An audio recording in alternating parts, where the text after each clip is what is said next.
Welcome to day 7 of our Lent reflections. People are our greatest resource. Hebrews 10:25 says, "Don't give up meeting together, as some are in the habit of doing, but encouraging one another, and all the more as you see the day approaching."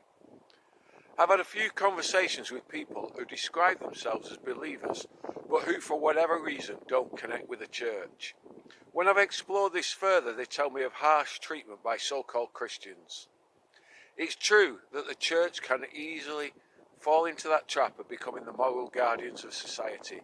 We have become known for what we're against rather than what we actually believe. It's easy to see while some consider the church hypocritical, harsh and judgmental, and therefore do not see the need of such a church.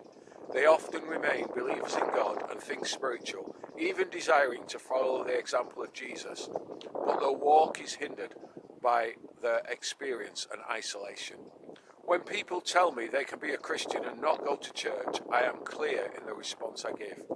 I do understand their disappointment with church, but I disagree that you can be an effective Christian without being part of the church. The church is not here to be the moral guardian and to point out our weaknesses. Rather, it exists to champion one another, to make sure we're all encouraged to be all that God created us to be and to fulfill the call of Christ in our lives.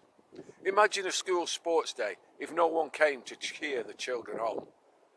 This is why being ordered to play a football match behind closed doors is considered a severe punishment. Without encouragement, we cannot achieve our best. God never intended for us to live in isolation. The creation narrative tells us it is not good for a man to be alone. Not only does he give us lifetime companions, he gave us families. In addition to all of this, Jesus said he would build his church, that is the group of gathered believers, and that the gates of hell itself wouldn't defeat them. I believe that when we truly stick together as Christ intended, we have a real strength that is greater than the sum of our parts, because where there is unity, the Spirit of God works. Our future is determined by our relationships, and so the Christian life is about building lives together. People are our greatest resource. We are not about being harsh and judgmental, but about equipping, empowering and releasing so that everyone reaches their full potential and God-given destiny.